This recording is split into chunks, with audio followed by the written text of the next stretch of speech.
Thank you. Thank you for that very warm welcome, and thank you for the work you're doing across the country. This, there's some mitts there. This is the year. This is the year we're going to be able to select a nominee. We're going to make sure we can take back this country. So I appreciate the work that you're doing. I'm sure you've noticed the President has been traveling across the country trying to get the people of America to support his new $500 billion stimulus bill. He keeps telling people, we can't wait. To which I say, yes, we can.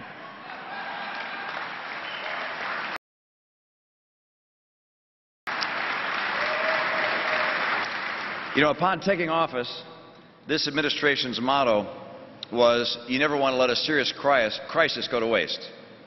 Since then, it's been clear they don't know how to end one. The unemployment rate has been over 8% for 33 months. Our country's been running a deficit for 36 months. And just last week, nearly 400,000 Americans filed for new jobless claims. We know that's not the best America can do. It's just the best this administration can do. And we're going to do a lot better.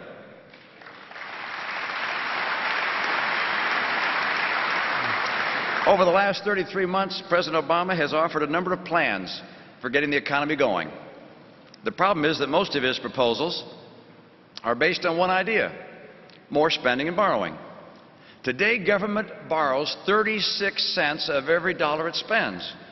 And if we stay on that course, we'll face tomorrow what Greece and Italy and Spain are facing today. There is no nation big enough to bail us out.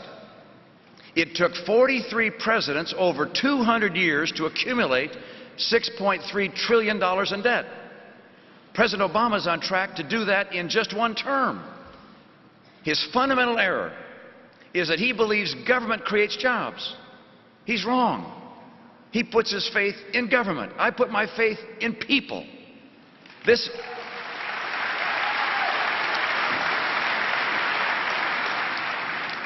is why I'm committed to making government simpler, smaller, and smarter. It's not only good for the economy, it's a moral imperative. We cannot, with moral conscience, borrow trillions of dollars that can only be repaid by our children. We cannot so weaken our economic foundation that we jeopardize our ability to preserve freedom. There's some who are going to argue that fiscal responsibility is heartless and immoral. No, what's heartless is to imperil our children, and what's immoral is to imperil the strength of the nation that was founded under God and preserved by His hand.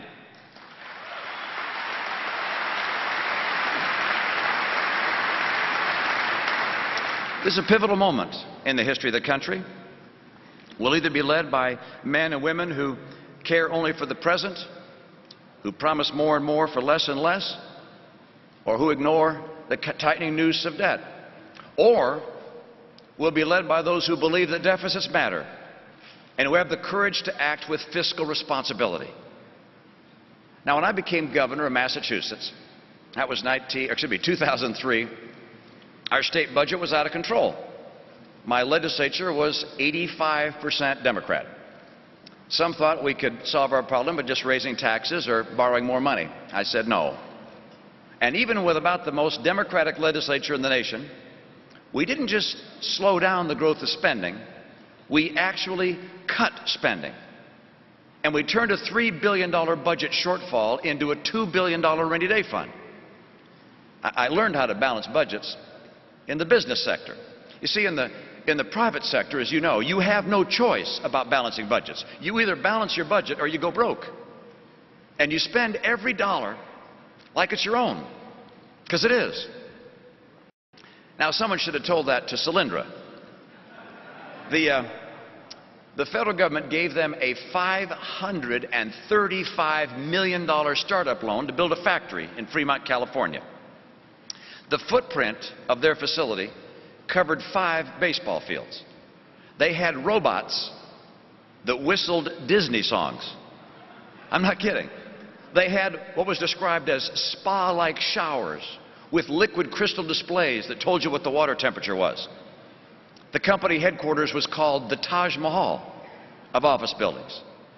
That's how government starts a business. Now let me compare Solyndra with Staples, a company that I helped get started in a small way. Our headquarters was located in the back of an empty food warehouse. We got used office furniture, old naugahyde chairs. You actually had to be kind of an athlete to get out of them once you sat into them. Every penny we had went into selling and attracting customers. That's the difference between the private sector and government. Fiscal responsibility. Now I took that business experience and I brought it to the Olympics. I came there at a time when the games were in crisis. We had about a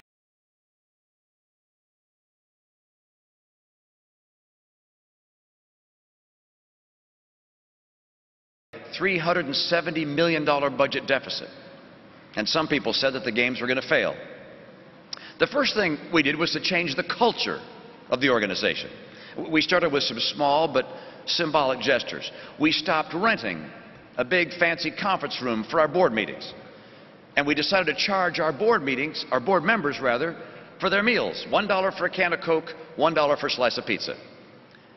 We cut the budget for things like decorations and brochures, travel, motivational speakers. We figured we had all the motivation we needed from the performance of the American athletes. We wanted the entire organization to know that every penny mattered. Now, I used common sense principles like that I'd relied on so many times in the private sector to come up with $98 million in immediate budget cuts. And when all was said and done, the Olympics that we helped put together were some of the most successful in Olympic history. And instead of a deficit of $370 million, we produced $100 million for an endowment fund.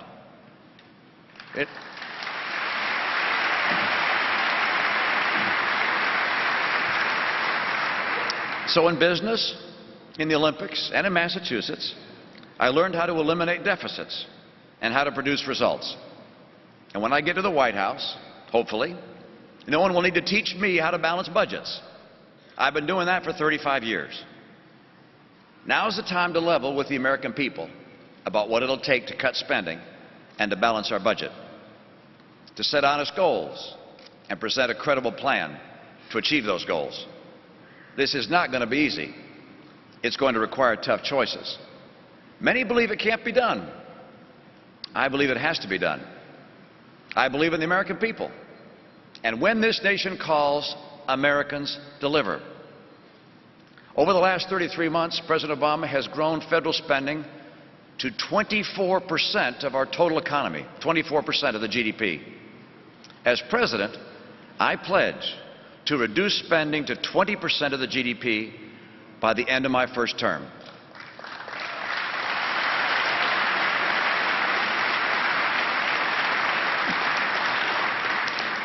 And then I'll cap it at that level. And further, I'll put us on a path to a balanced budget and a constitutional amendment that requires government to spend only what it earns.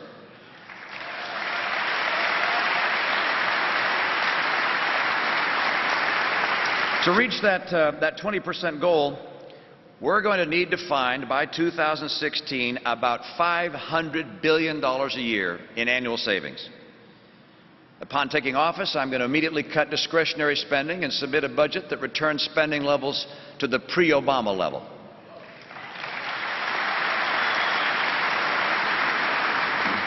Let me note, by the way, as I said at the Citadel a few weeks ago, I will reverse President Obama's massive defense cuts.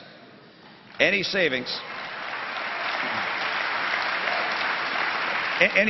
that we defined in the core defense budget, we will redirect to rebuild our Navy and our Air Force, to add active duty soldiers and sailors,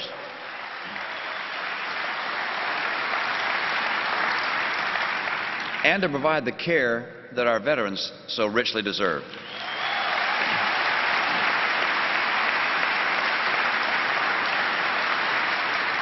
The world has not become a less dangerous place.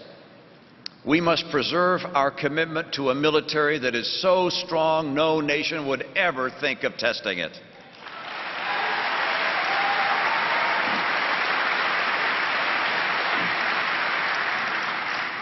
Now, my roadmap to a smaller, simpler government combines three separate approaches.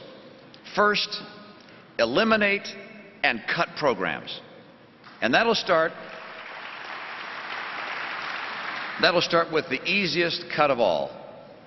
I will repeal Obamacare.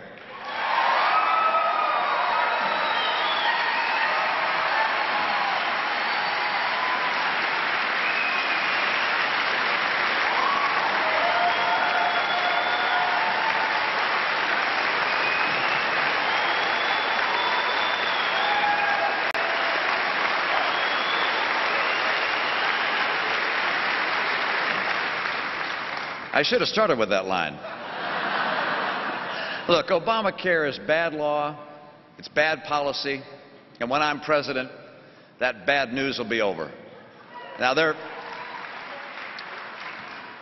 by the way, there are a lot of other federal programs that we should either dramatically scale back or cut out entirely. For each program that we have in the government, I'm going to look at them one by one. I'm going to ask this question: is this program so critical, so essential, that we should borrow money from China to pay for it? Now, for example, I like Amtrak, but I'm not willing to borrow $1.6 billion a year from China to pay for it.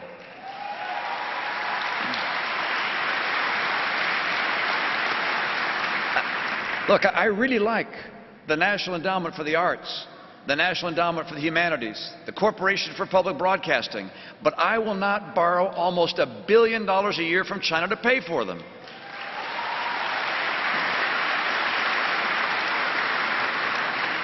And then there's foreign aid.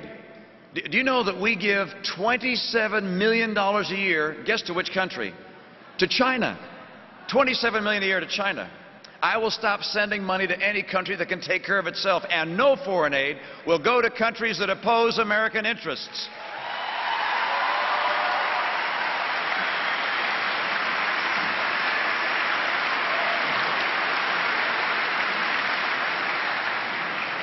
And you know well that we spend $300 million a year on groups like Planned Parenthood that to provide abortions or abortion-related services. It's a long time past for that to be over. And so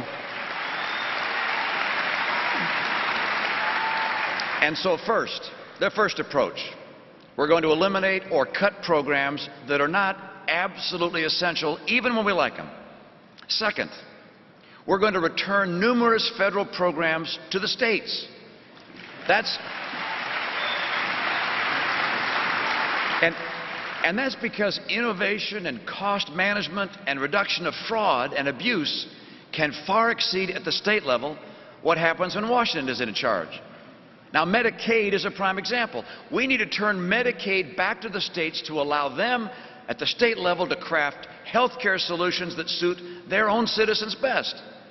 And by limiting the growth of Medicaid funding to CPI or inflation plus 1%, we'll save $100 billion a year by 2016.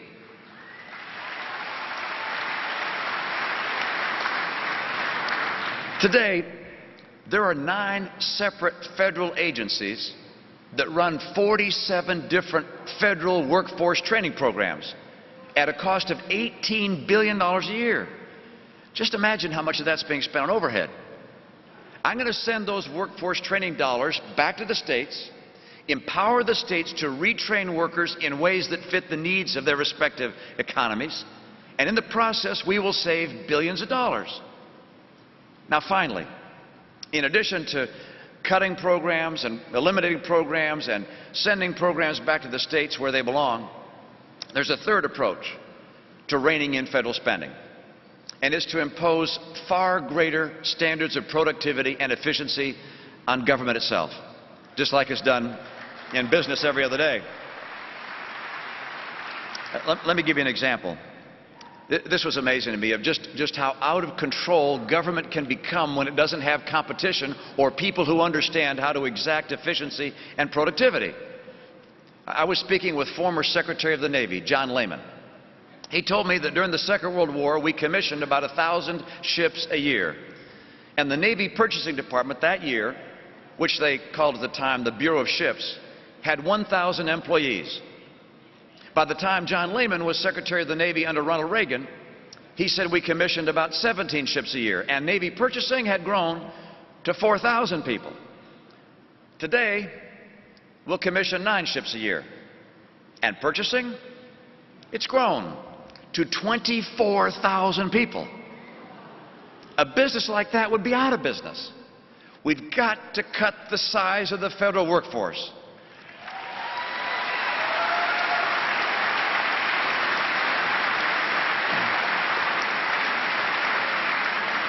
On President Obama's watch, we have added 140,000 workers to the federal workforce. The American people are increasingly working to support the government. It ought to be the other way around. I'll reduce the federal payroll by at least 10%, saving $3.5 billion a year.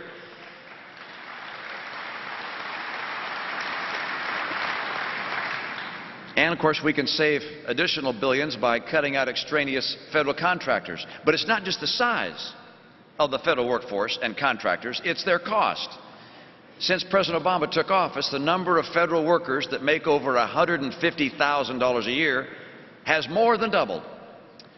I insist that we limit the salaries and benefits of public workers to those which exist in the private sector.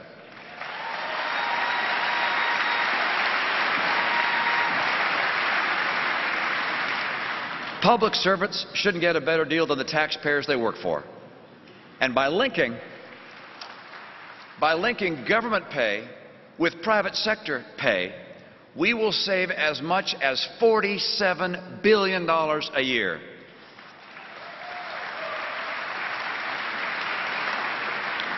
Now there's still other ways to make the government more efficient and effective. We've got to attack the rampant fraud that exists in numerous government programs. One of the ways I'll do that is by enacting far stiffer penalties for those who steal from taxpayers. Cutting improper payments just in half could save as much as $60 billion a year. And we could save nearly $11 billion a year by repealing a political giveaway that protects unions from competition and drives up the cost of every government contract and project. It's time to repeal Davis-Bacon.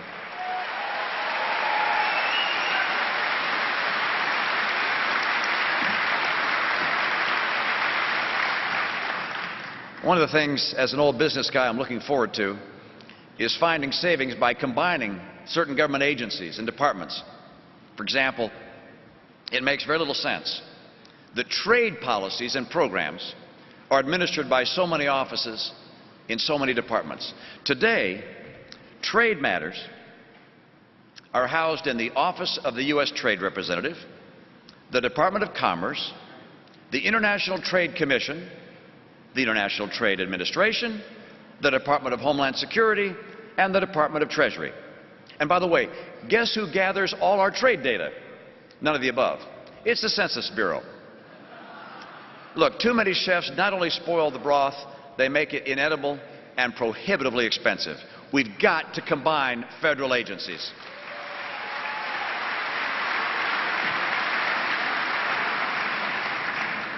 Let me just reiterate.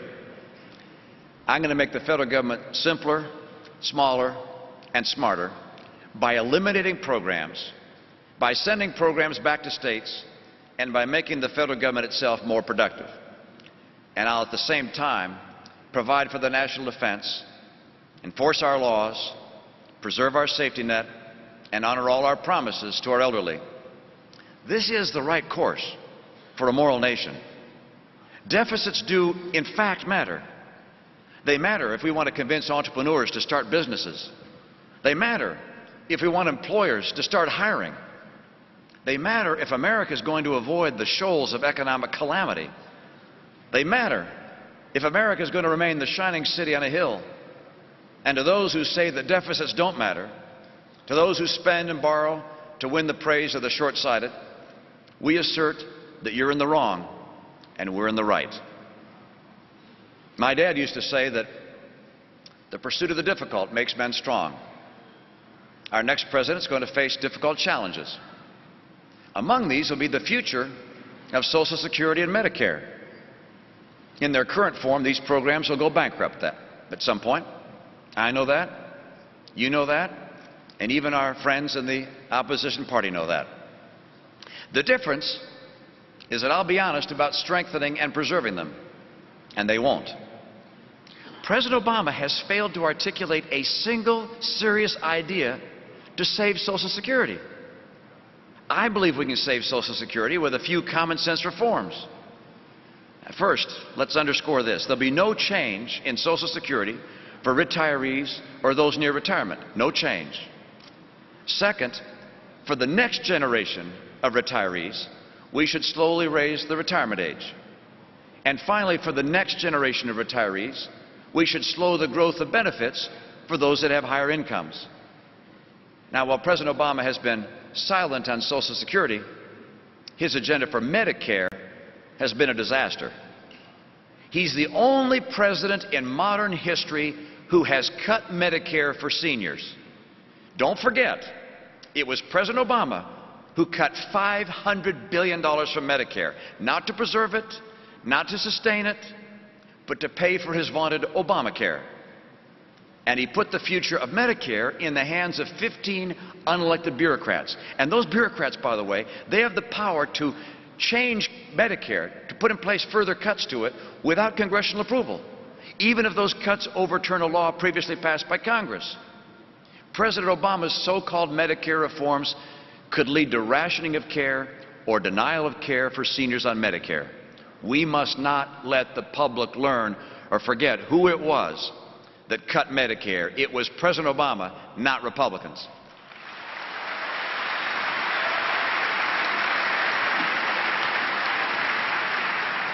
Unlike President Obama, our next president is going to protect Medicare, improve the program, and keep it sustainable for generations to come. Now, there's several principles that will guide my efforts in that regard. First, just like with Social Security, Medicare should not change for anyone who's in the program or is about to be in it. We should honor the commitments we've made to our seniors. And second, as with Social Security, tax hikes are not the solution. We couldn't tax our way out of our unfunded liabilities that are so large even if we wanted to. Third, tomorrow's seniors should have the freedom to choose what their health coverage looks like. Younger Americans today, when they turn 65, should have a choice between traditional Medicare and other private health care plans that provide at least the same level of benefits. Competition will lower costs and increase the quality of health care. That's the answer for Medicare. The federal government, by the way, will help seniors pay for the option they choose with a level of support that ensures that all can obtain the coverage they need. Those with lower incomes will receive more generous assistance. Beneficiaries can choose to keep the savings from less expensive options, or they can choose to pay more for a costlier plan. And finally, as with Social Security, the eligibility age should slowly increase to keep pace with increases in longevity. Those ideas will give tomorrow's seniors the same kind of choices that most Americans have in health care today. The future of Medicare should be marked by competition, by choice, and by innovation, rather than by bureaucracy, stagnation, and bankruptcy. Our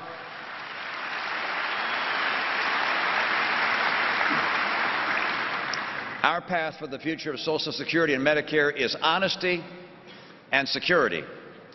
Theirs is demagoguery and deception, and that's one more reason they'll lose.